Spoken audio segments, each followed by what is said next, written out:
Assalamualaikum warahmatullahi wabarakatuh. Perkenalkan, nama saya Ahmad Maulidul Hasan dengan NIM 2020 dan NIM akhirnya 673 akan mempresentasikan tentang perilaku konsumen.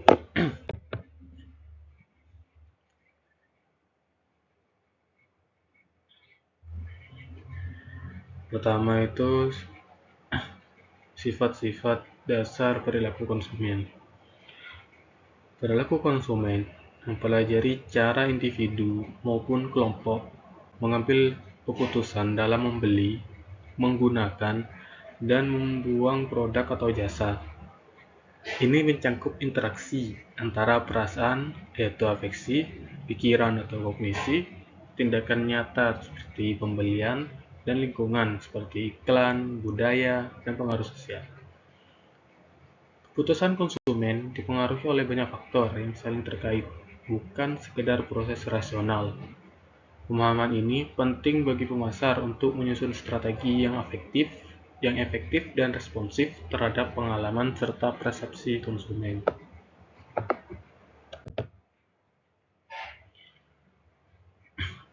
Peran perilaku konsumen dalam strategi pemasaran. Perilaku konsumen menjadi dasar penting dalam merancang strategi pemasaran. Tanpa memahami konsumen, pemasar sulit menciptakan nilai yang relevan dan menarik. Strategi tidak hanya memperkenalkan produk, tapi juga mempengaruhi cara konsumen berpikir dan merasakan sebelum memutuskan membeli. Oleh karena itu, pemasar perlu memahami kebutuhan, keinginan, persepsi, serta pengaruh psikologis dan sosial. Wawasan ini membantu menyusun bauran pemasaran, tipe produk, harga, tempat, dan promosi yang efektif dan membangun loyalitas konsumen.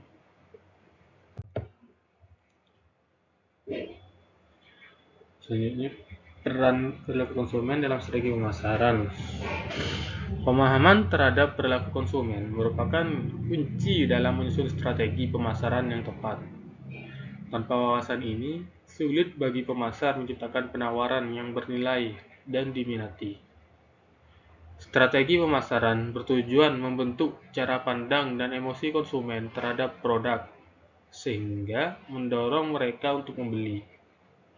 Karena itu, penting bagi pemasar memahami berbagai aspek seperti kebutuhan, keinginan, persepsi, serta pengaruh sosial dan psikologis guna menyusun strategi produk, harga, distribusi, dan promosi yang efektif dan membangun loyalitas.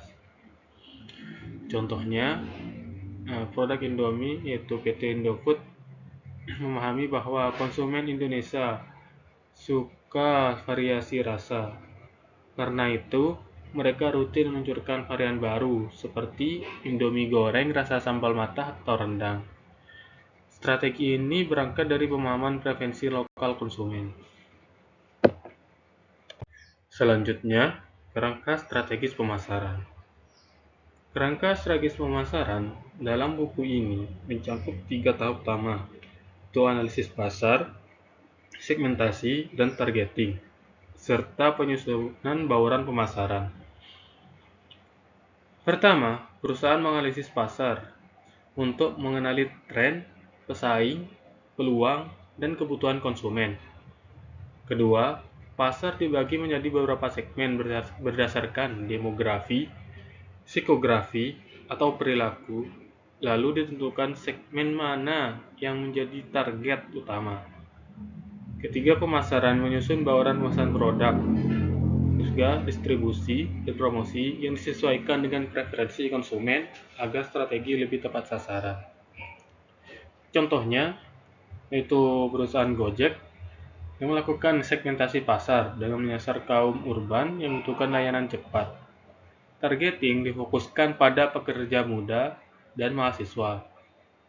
Bauran pemasarannya disesuaikan mulai dari aplikasi yang mudah digunakan, yaitu produk, harga terjangkau, yaitu price, distribusi lewat aplikasi atau place, selanjutnya promosi melalui cashback, dan iklan digital, yaitu promotion.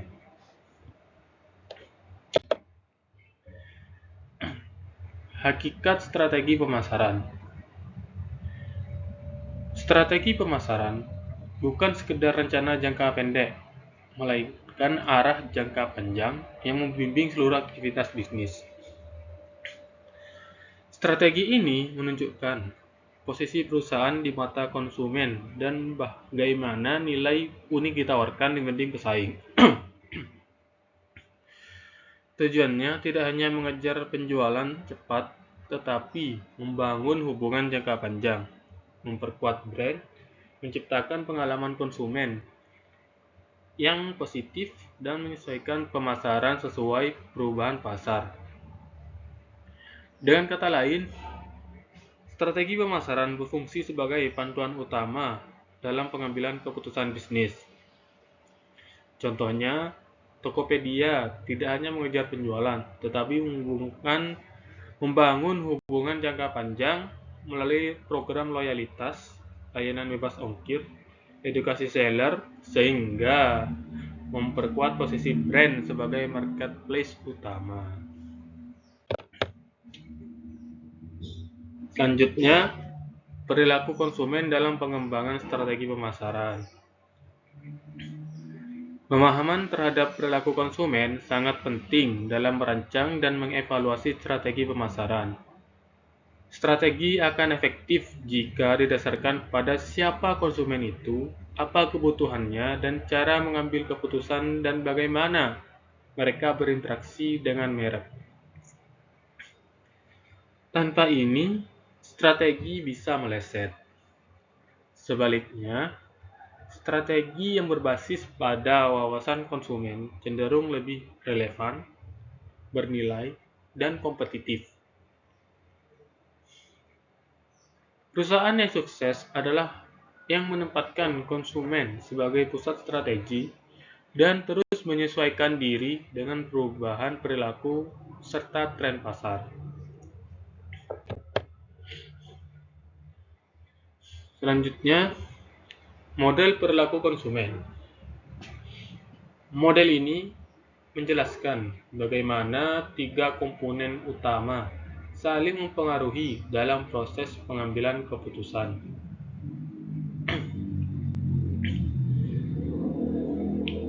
Pengambilan keputusan konsumen, itu afeksi dan kognisi, perasaan dan pikiran, perilaku konsumen, serta lingkungan.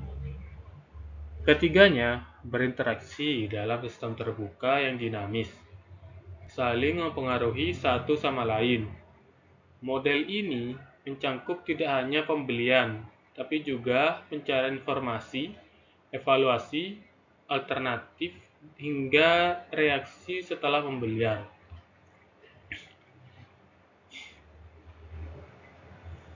Dengan pemahaman ini, pemasar bisa merancang strategi yang mempertimbangkan bagaimana rangsangan luar seperti iklan atau tampilan toko memicu reaksi psikologis dan tindakan konsumen.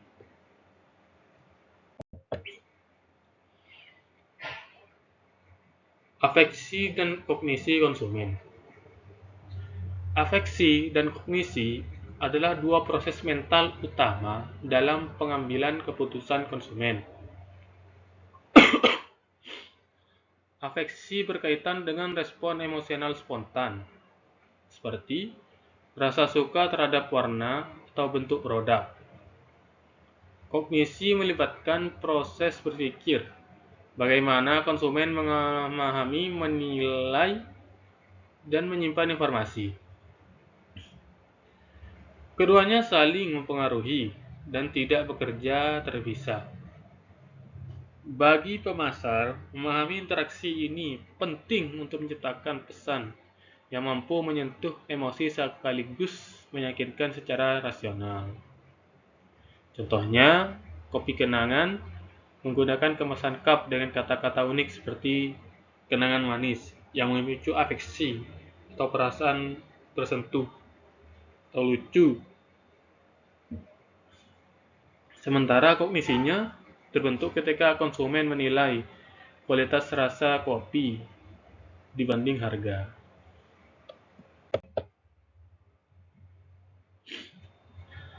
Selanjutnya, perilaku konsumen. Perilaku konsumen mencangkup seluruh tindakan nyata dalam proses konsumsi, mulai dari mencari informasi, membeli, menggunakan, mengevaluasi, hingga membuang produk.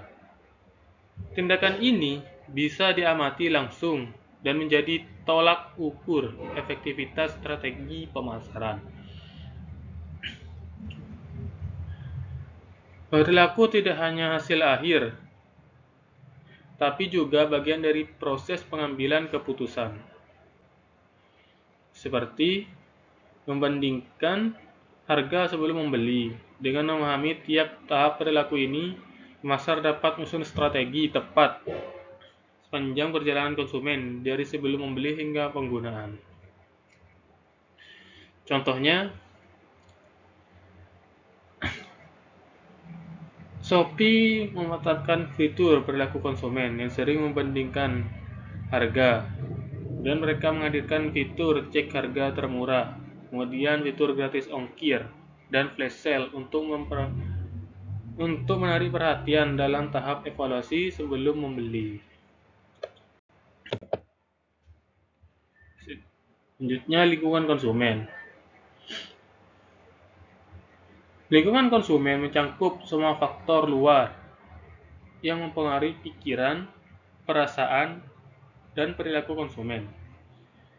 Ini meliputi elemen fisik seperti toko, kemasan, dan display, serta faktor sosial dan budaya seperti keluarga, media, tren, dan teknologi. Informasi dari internet, iklan, media sosial, atau rekomendasi juga menjadi bagian dari lingkungan. Pemasar perlu memahami bahwa lingkungan bisa membentuk persepsi dan mendorong tindakan konsumen. Maka dari itu, menciptakan lingkungan yang menarik dan mendukung sangat penting dalam strategi pemasaran. Contohnya, Alfamart menata produk dengan display promosi di dekat kasir. Lingkungan fisik ini mempengaruhi keputusan spontan konsumen untuk membeli produk tambahan atau impulse buying.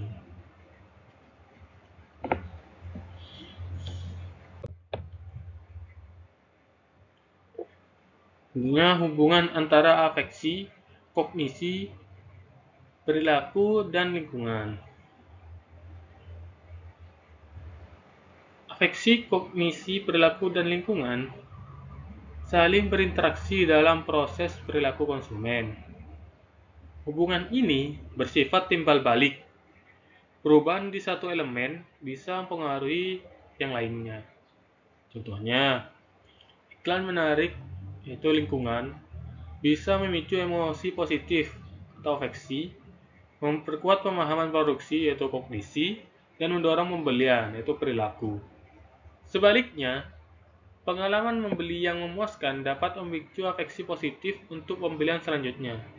Karena itu, pemasar perlu merancang strategi secara menyeluruh dengan mempertimbangkan semua elemen ini sebagai satu sistem yang saling berhubungan. Contohnya, Wardah Kosmetik membuat iklan yang menonjolkan nilai halal, yaitu lingkungan, kemudian membangkitkan rasa aman, yaitu afeksi, kemudian menambah keyakinan tentang kualitas, yaitu kognisi, dan akhirnya mendorong pembelian, yaitu perilaku.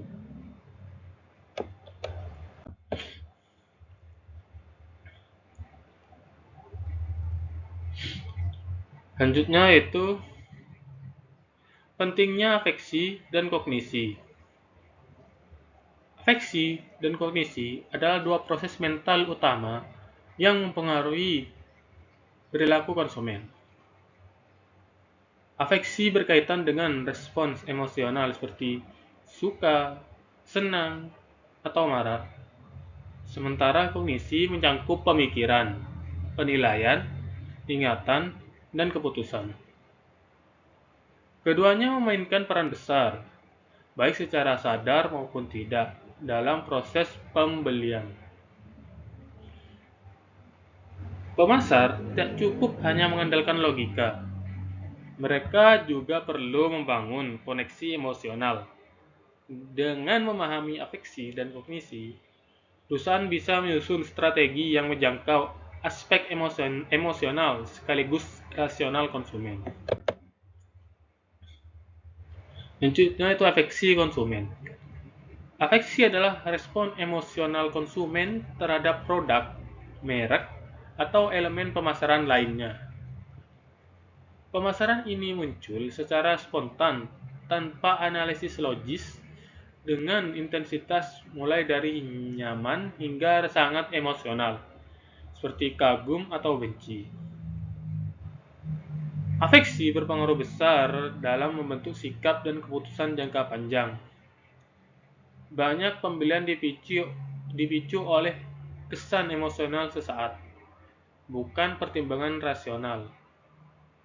Elemen seperti warna, suara, kemasan, dan tampilan visual dapat memicu afeksi positif yang mendorong preferensi merek, terutama dalam iklan yang harus cepat menarik perhatian. Contohnya, Chat Time Indonesia memanfaatkan warna cerah dan tampilan minuman dengan topping menarik untuk menciptakan rasa suka secara emosional.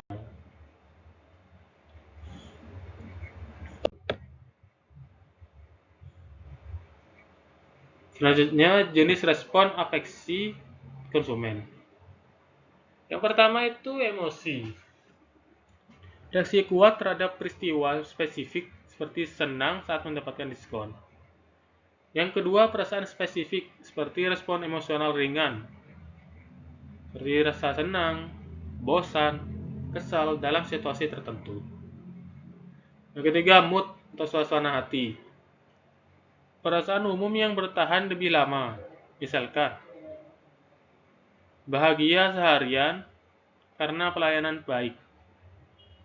Yang keempat, sikap.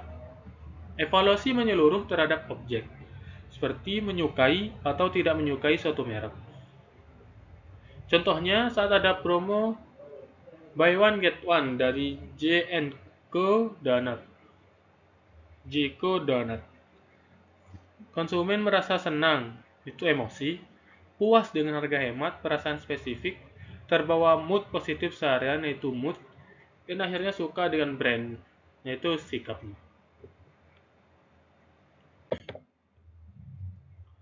Selanjutnya sistem afeksi konsumen. Sistem afeksi adalah bagian dari mental manusia yang merespon stimulus secara cepat dan otomatis, tanpa perlu berpikir logis. Dalam pemasaran, ini penting karena banyak keputusan yang dibuat secara spontan berdasarkan perasaan. Sistem ini berjalan bersama sistem kognitif, bisa saling mendukung atau bertentangan.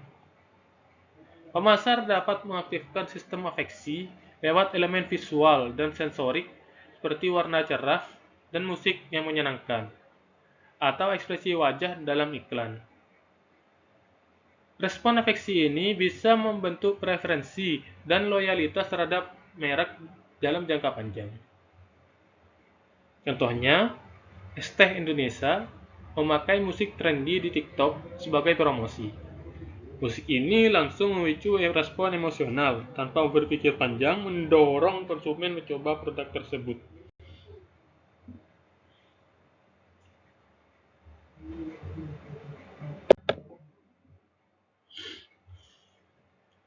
Selanjutnya, kognisi konsumen.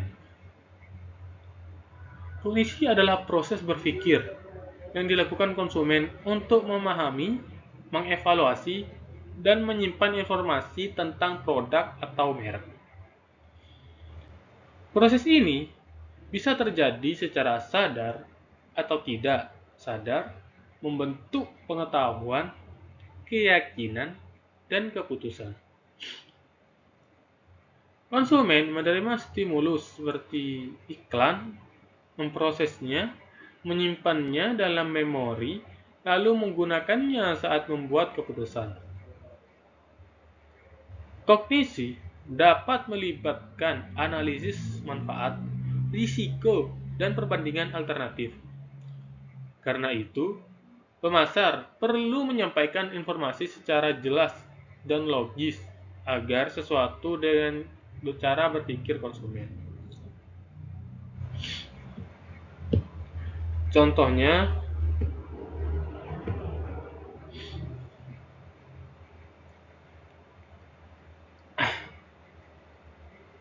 konsumen yang ingin memesan tiket pesawat atau hotel biasanya mempertimbangkan banyak faktor sebelum membeli. Traveloka membantu proses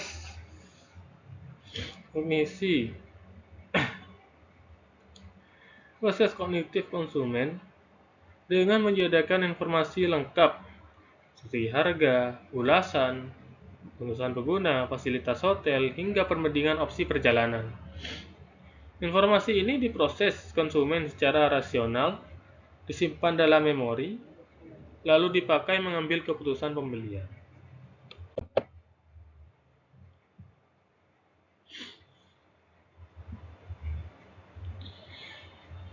Jenis proses kognitif konsumen.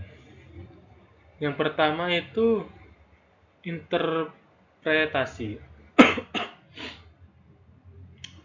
Memahami dan memberi makna pada informasi.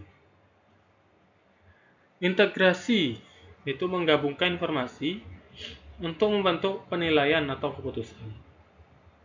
Ketiga, penyimpanan dan pengambilan atau retrieval, yaitu menyimpan informasi dalam memori dan mengaksesnya kembali saat dibutuhkan. Yang keempat, struktur pengetahuan.